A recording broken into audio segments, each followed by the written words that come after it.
اجلاس کمیته پارلمانی برای یک ایران دموکراتیک در مجلس ملی فرانسه با حضور شماری از نمایندگان و شخصیت‌های فرانسوی.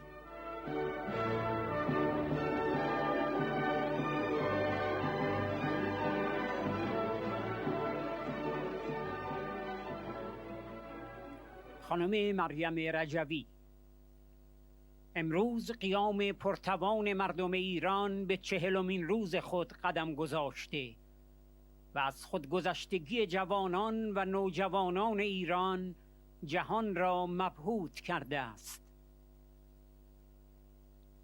فرماندهی زنان در خط مقدم قیام و نبرد با هیولای بنیادگرایی و تروریسم به تنهایی نشان می‌دهد قیام ایران چه ماهیت پیشروی دارد.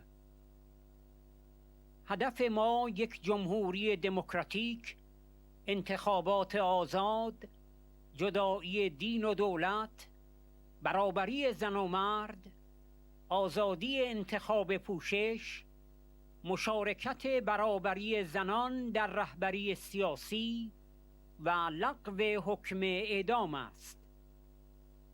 روز سه‌شنبه 3 آبان رئیس جمهور برگزیده مقاومت ایران خانم مریم رجوی در اجلاس کمیته پارلمانی برای ایران دموکراتیک در مجلس ملی فرانسه با حضور شماری از نمایندگان مجلس ملی و شخصیت‌های فرانسوی شرکت و با آنان گفتگو کرد. نمایندگانی که در این اجلاس شرکت داشتند عبارت بودند از خانم سسیل ریاک، رئیس کمیته پارلمانی برای ایران دموکراتیک، 3 نایب رئیس این کمیته آقایان آندره شاسن، رئیس گروه کمونیست و فیلیپ گوسلن، عضو هیئت رئیسه مجلس ملی فرانسه و آقای اربه سولینیاک. سایر نمایندگان در این جلسه عبارت بودند از آقای اولیویه مارلکس، رئیس گروه جمهوری خواهان، نمایندگان خانم‌ها کارولین یادان، کنستانس لوگریپ، کلر گیشارد و آقای بنوا بوردا و 8 تن از دستیاران نمایندگان. همچنین آقای فرانسوا کلکومبه قاضی و نماینده سابق و آقای ژان فرانسوا لوگاره رئیس کمیسیون آثار پاریس، شهردار پیشین منطقه 1 پاریس در این جلسه حضور داشتند. رئیس جمهور برگزیده مقاومت در سخنان خود خطاب به اجلاس این کمیته گفت: امروز قیام پرتوان مردم ایران به 40مین روز خود قدم گذاشته و از خودگذشتگی جوانان و نوجوانان ایران جهان را مبهوت کرده است. فرماندهی زنان در خط مقدم قیام و نبرد با هیولای بنیادگرایی و تروریسم نشان دهنده ماهیت پیشروی قیام ایران است. قیام‌ها رژیم را به شدت بی‌ثبات کرده و رژیم دیگر به موقعیت قبل از قیام برنمی‌گردد. جامعه و جوانان نیز به شرایط قبلی برنمی‌گردند. خواست مردم در داخل و خارج ایران با شعار مرگ بر خامنه‌ای و نفی دیکتاتوری شاه و شیخ سرنگونی رژیم را اجتناب ناپذیر کرده است. خانم رجوی خاطر نشان کرد که سیاست جهانی درباره ایران تناسبی با قیام ندارد. روابط غرب با رژیم در 4 دهه گذشته به نفع رژیم و به زیان مردم ایران بوده و اروپا به تجدید نظر بنیادی در روابط خود با رژیم نیاز دارد. حق مبارزه مردم ایران برای سرنگونی دیکتاتوری دینی و استقرار دموکراسی و حق دفاع از خود در برابر جنایات وحشیانه رژیم باید به رسمیت شناخته شود. اجلاس کمیته پارلمانی برای ایران دموکراتیک در مجلس ملی فرانسه با سخنان افتتاحیه خانم ریاک آغاز شد و سپس شماری از نمایندگان سخنانی ایراد کردند. در بخشی از اجلاس آقای اولویه مارلکس، رئیس گروه جمهوری خواهان در مجلس ملی فرانسه نیز حضور یافت و طی سخنان کوتاهی گفت: من می‌خواستم با حضور خودم وفاداری خودم را به کمیته پارلمانی برای ایران دموکراتیک و اهداف آن اعلام کنم و امیدوارم که جنبشی که در ایران آغاز شده به آزادی و دموکراسی برای این ملت بزرگ منتهی شود. سخنرانی مریم رجوی در جلسه کمیته پارلمانی برای ایران دموکراتیک.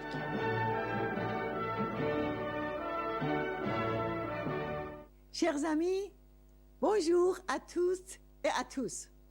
Je suis très heureuse de vous voir. Aujourd'hui, le soulèvement puissant en Iran est entré dans son 40e jour. Durant cette période, l'esprit de sacrifice des jeunes et adolescents iraniens a impressionné le monde à plusieurs reprises et rapproché encore plus le régime de son renversement. Parmi les événements marquants de ce mouvement, le plus important est le leadership des femmes en première ligne de la bataille contre le monstre de l'intégrisme et du terrorisme. Une génération courageuse mène l'Iran de l'obscurité vers la lumière et de la tyrannie vers la liberté.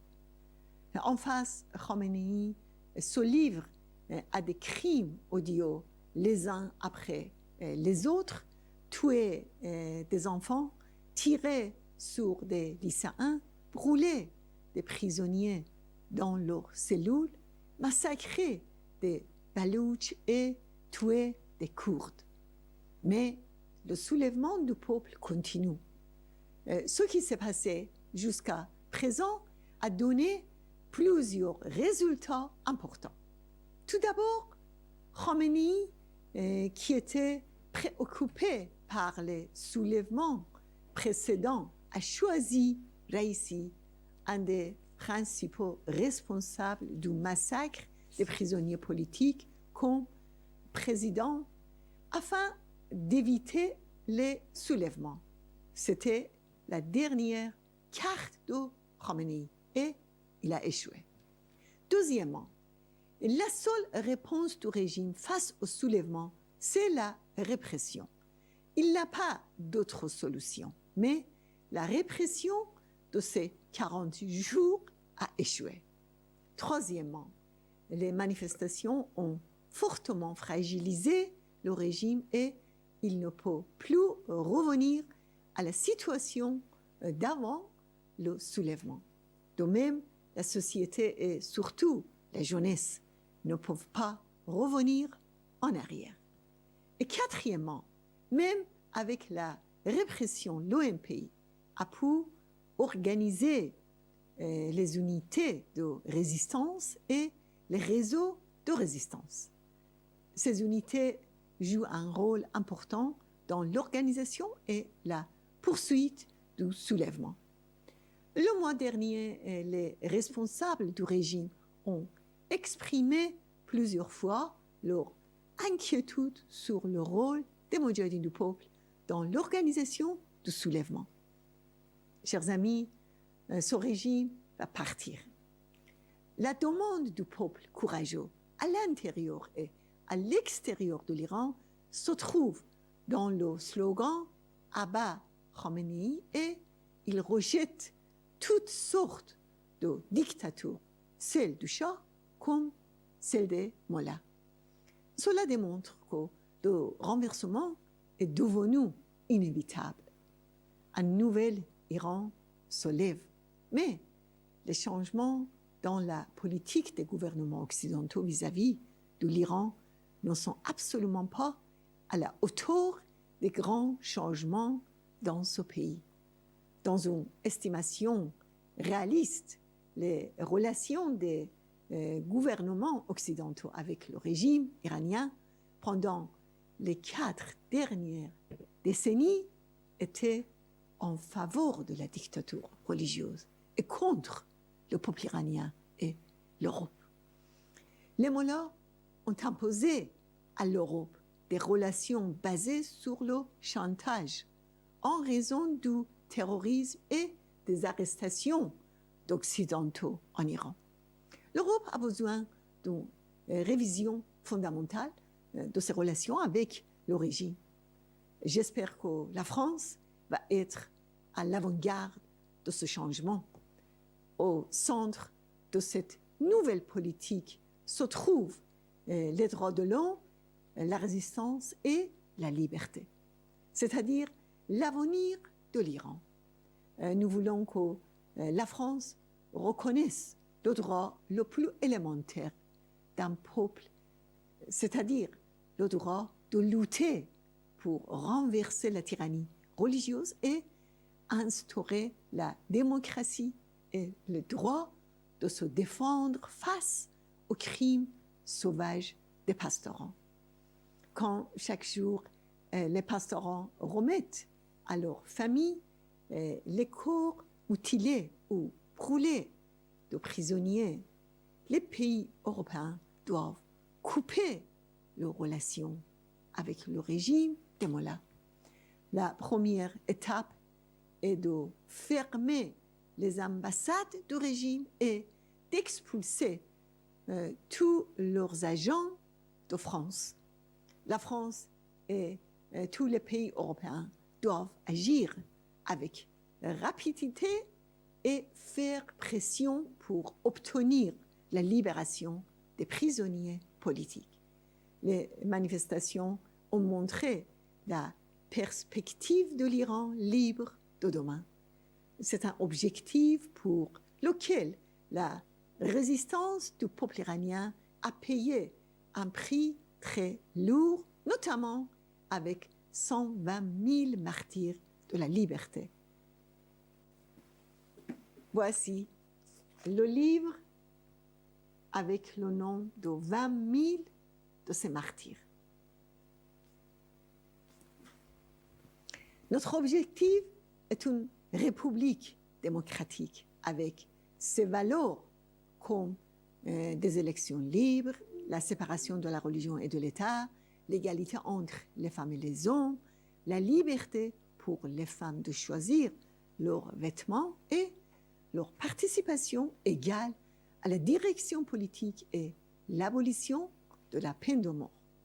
Nous voulons un Iran non nucléaire qui recherche la paix et la coexistence internationale. Nous considérons toutes les forces républicaines qui veulent le renversement de ce régime et la séparation de la religion et de l'État comme nos alliés.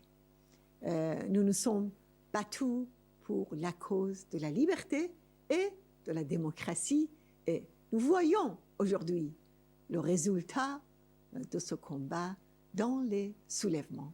Je vous remercie.